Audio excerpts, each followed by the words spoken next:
Atenção, soldados. O inimigo se aproxima pelo flanco esquerdo. Sim, senhor! Preparem-se para o combate. Fiquem alertas. –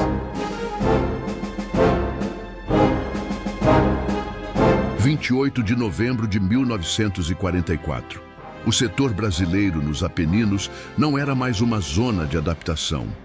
Era uma frente ativa. Desde meados de novembro, a 1ª Divisão de Infantaria Expedicionária vinha sendo empregada em operações ofensivas no Vale do Reno italiano. O objetivo geral do 4º Corpo de Exército Americano era claro: pressionar a linha gótica antes que o inverno fechasse completamente os movimentos no norte da Itália. Monte Castelo estava no centro desse esforço. A montanha não era apenas uma elevação isolada. Ela fazia parte de uma cadeia de cristas que incluía Monte Belvedere e outras posições dominantes que controlavam visualmente toda a região. Dali, observadores alemães tinham linha direta sobre a Estrada 64, eixo logístico fundamental para o avanço aliado em direção a Bolonha. Enquanto Monte Castelo estivesse nas mãos da Wehrmacht, qualquer deslocamento aliado seria observado. E observado significava ajustado. A artilharia alemã não disparava às cegas. Ela corrigia tiro com base em observação direta. A instrução de operações número 71, emitida pelo 4º Corpo, determinou a captura da crista Monte Belvedere, Monte Castelo. A missão foi repassada à 1ª DIE. Não era um pedido, era uma ordem operacional. A divisão brasileira, composta por 3 regimentos de infantaria, deveria avançar e eliminar a capacidade de observação alemã naquele setor.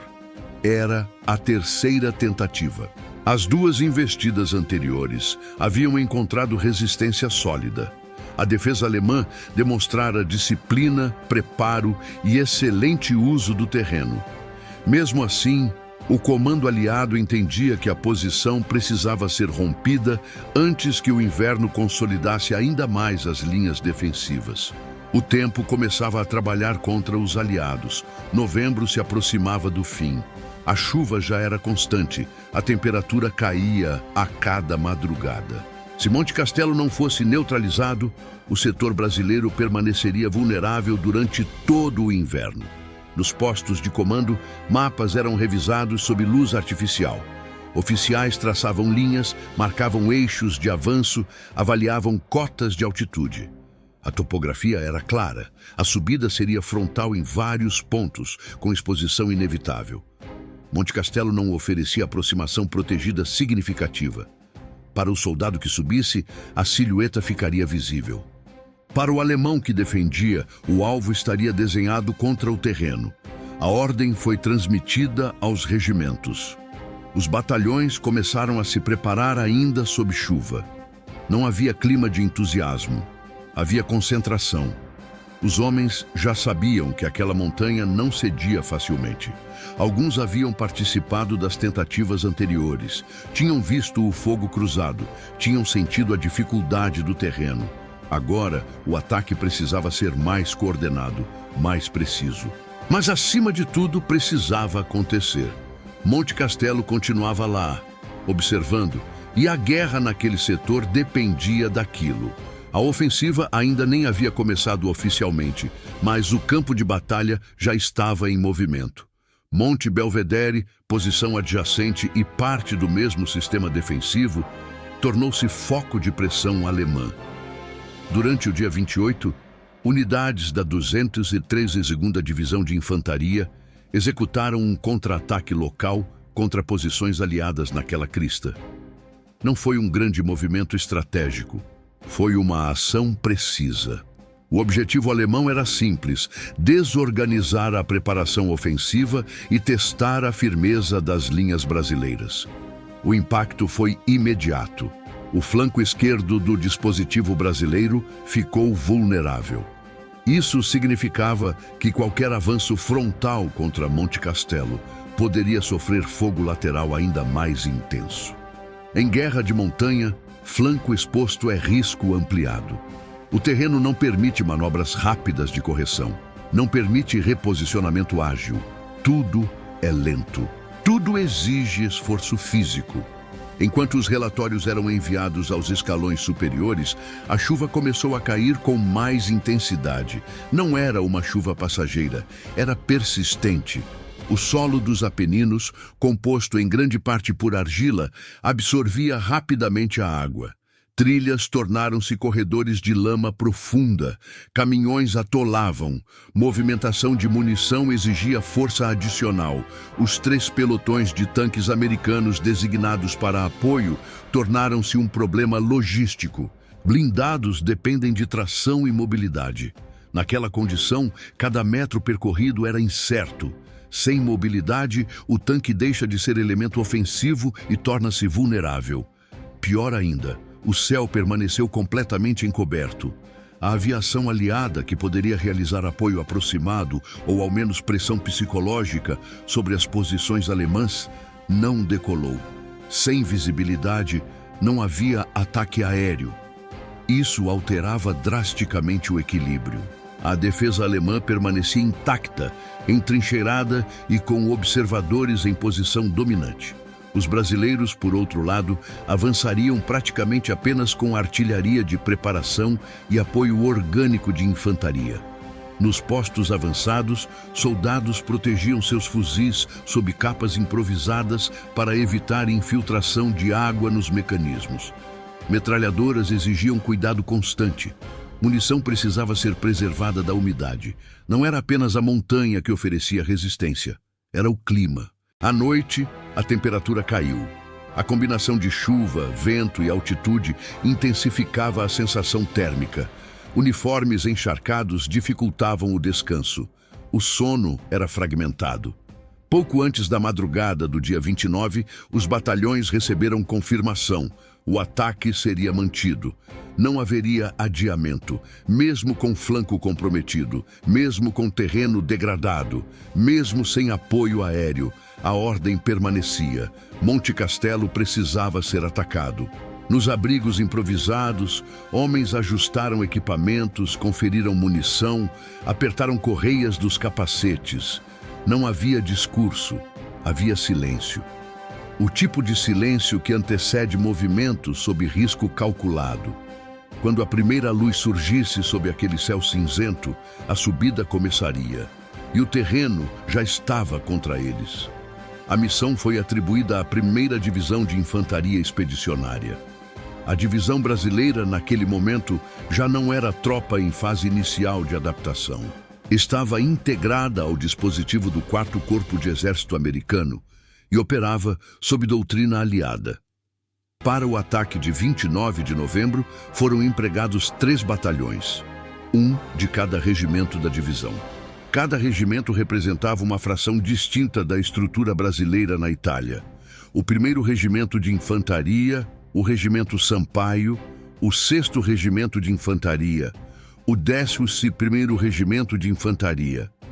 A composição de um batalhão de infantaria da FEB seguia o modelo americano.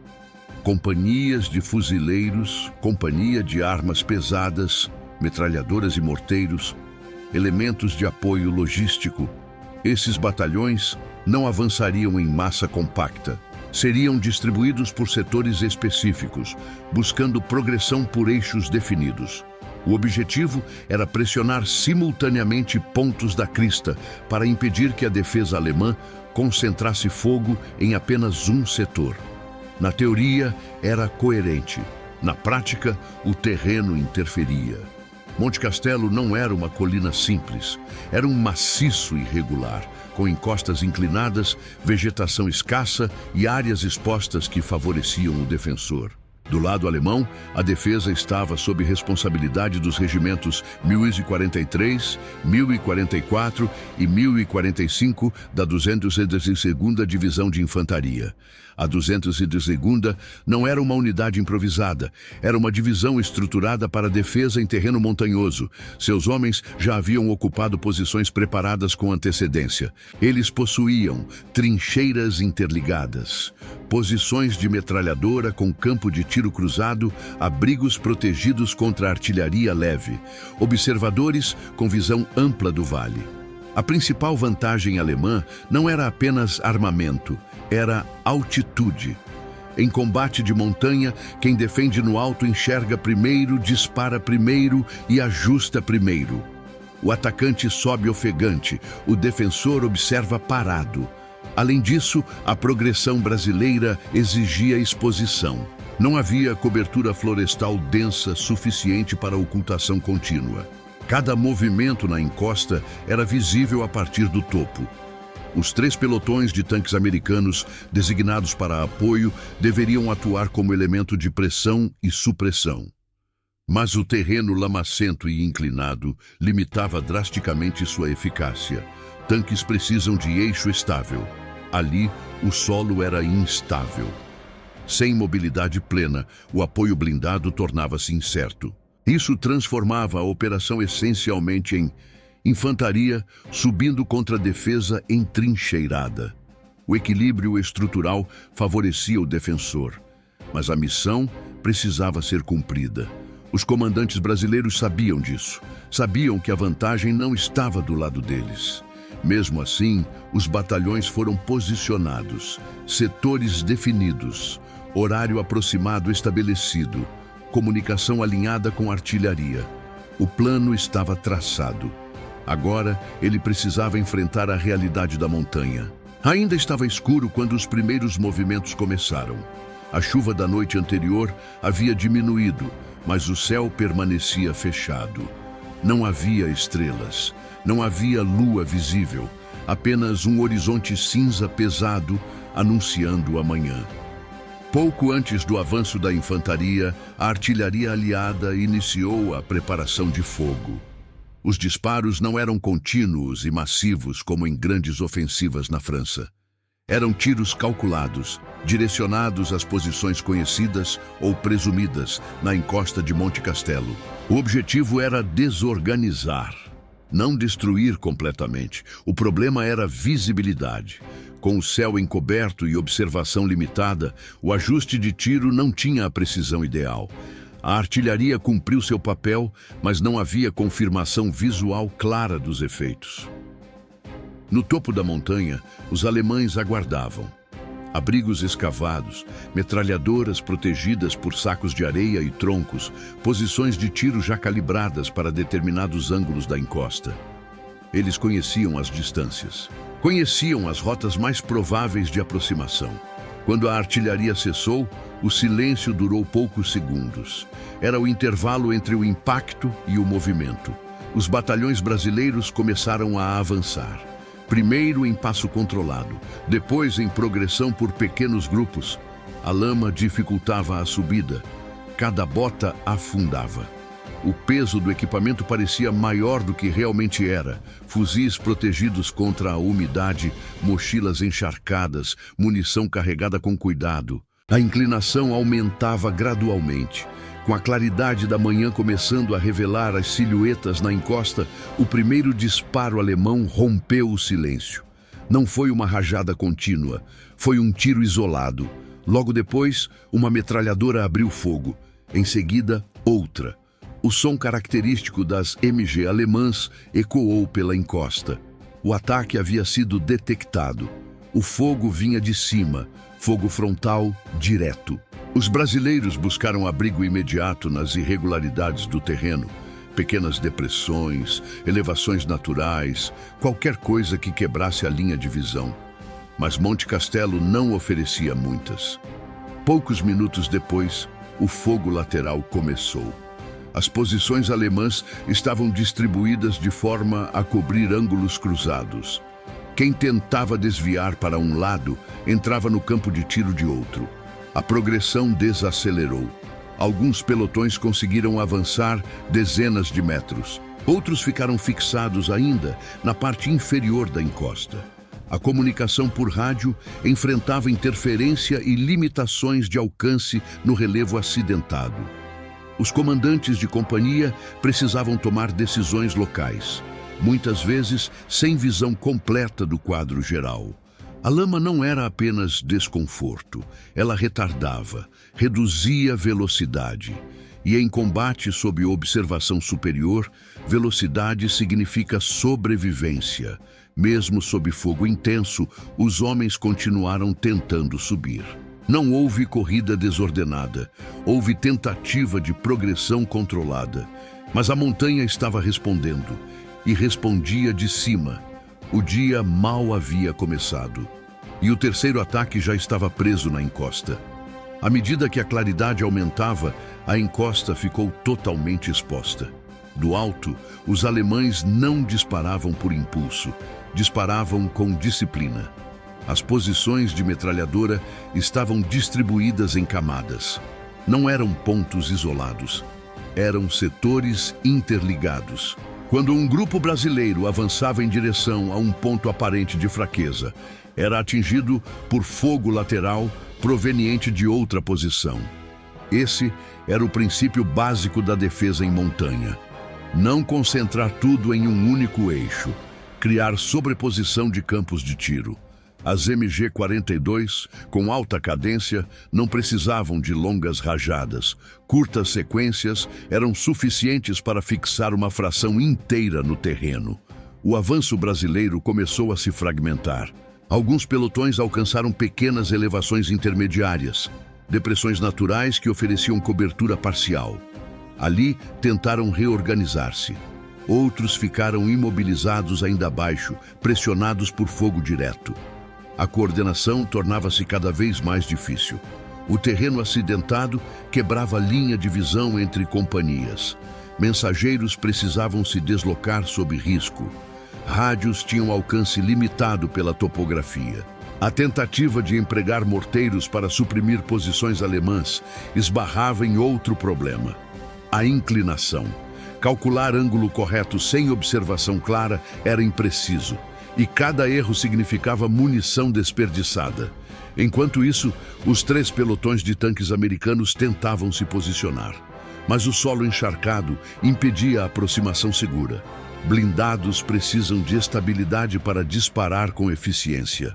Naquele terreno, o risco de atolamento ou exposição lateral tornava a ação limitada. O apoio blindado tornou-se secundário.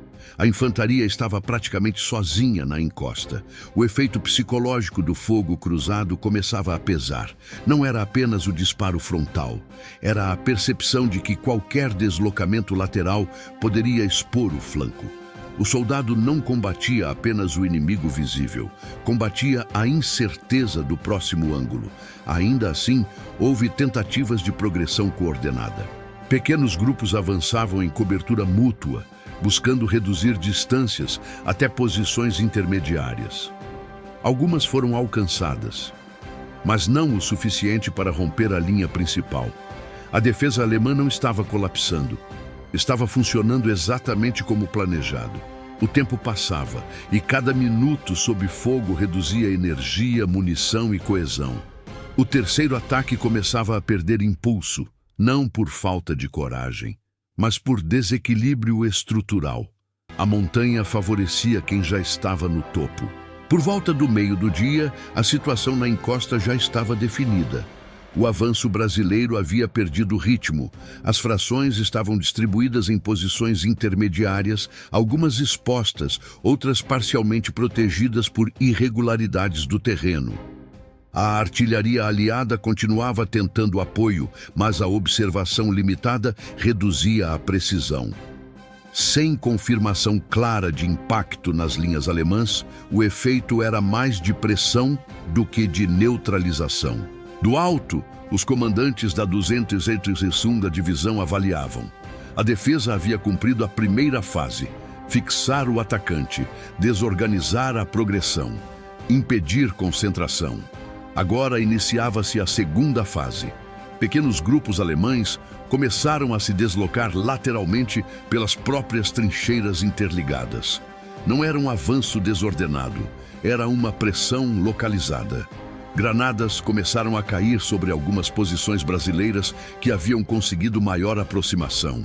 O fogo aumentou em intensidade. O objetivo alemão não era descer a montanha em ataque amplo. Era recuperar qualquer ponto intermediário que ameaçasse a linha principal. Em setores onde os brasileiros haviam conseguido aproximação maior, houve tentativa de contenção direta. Tiros mais curtos, rajadas concentradas, avanço controlado até reocupar terreno. A infantaria brasileira respondeu. Não houve quebra de disciplina, houve troca de fogo sustentada, mas o problema estrutural permanecia. Quem subia estava cansado, quem defendia estava protegido. À medida que munição diminuía e a progressão tornava-se inviável, comandantes de companhia começaram a avaliar a realidade tática. A missão exigia conquista do cume. Aquilo não estava ocorrendo. Manter as posições intermediárias significaria exposição contínua sem ganho estratégico decisivo. A decisão começou a amadurecer. O recuo não foi imediato. Primeiro vieram tentativas finais de reorganização. Depois, ordens de retração gradual. Retirada tática.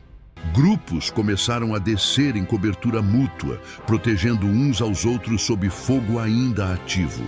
Em guerra de montanha, descer sob observação também é arriscado, mas permanecer fixado sob domínio superior era pior. O contra-ataque alemão não se transformou em perseguição ampla.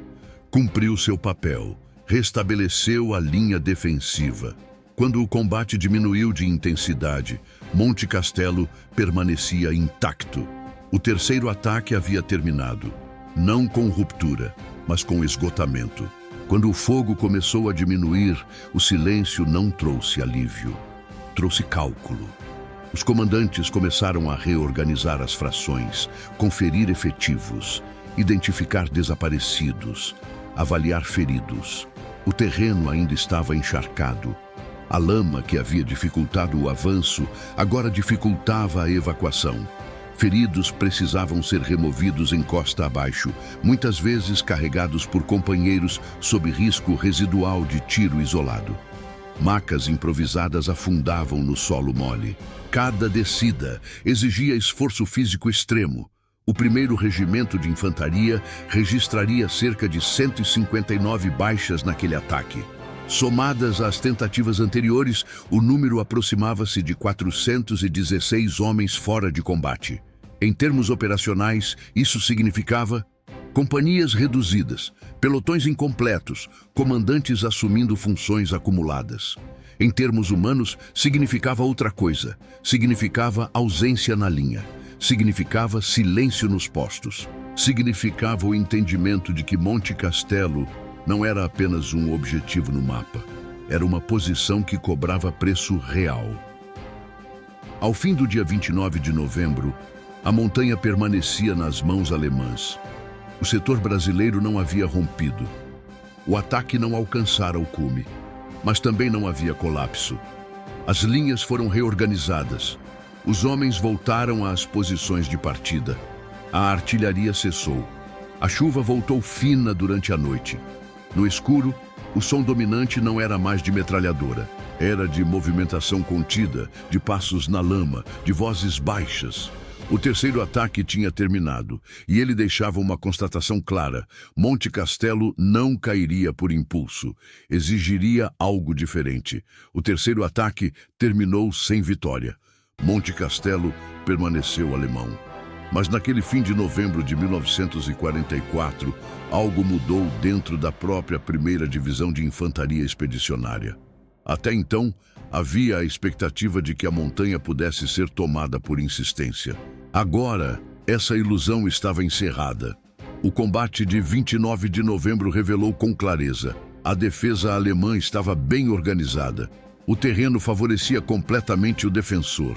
O apoio blindado era limitado em encosta lamacenta, e depender exclusivamente de preparação de artilharia não era suficiente. A guerra ali não seria decidida por impulso, seria decidida por método. Após o fracasso, o comando aliado suspendeu novas investidas imediatas no setor. O inverno começava a se impor com força crescente e qualquer ataque precipitado poderia gerar perdas ainda maiores. Era necessário reavaliar, reestudar o terreno, reorganizar setores, ajustar coordenação entre infantaria, artilharia e blindados. A FEB ainda estava aprendendo guerra de montanha sob combate real. e aprendia da maneira mais dura possível. O terceiro ataque não trouxe a bandeira no cume, mas trouxe algo menos visível e mais importante: experiência. Experiência sobre o inimigo, sobre o terreno, sobre as próprias limitações. Monte Castelo continuava ali, observando. O inverno avançava e a montanha ainda cobraria mais tentativas, mas quando o próximo ataque viesse, ele não seria igual aos anteriores. Seria mais calculado, mais integrado, mais consciente do que precisava ser feito. O terceiro ataque não encerrou a batalha. Ele marcou o momento em que a FEB entendeu que Monte Castelo não seria vencido por coragem isolada. Seria vencido por maturidade operacional. E essa maturidade estava começando a se formar. A montanha ainda resistia, mas agora os brasileiros sabiam exatamente contra o que estavam lutando.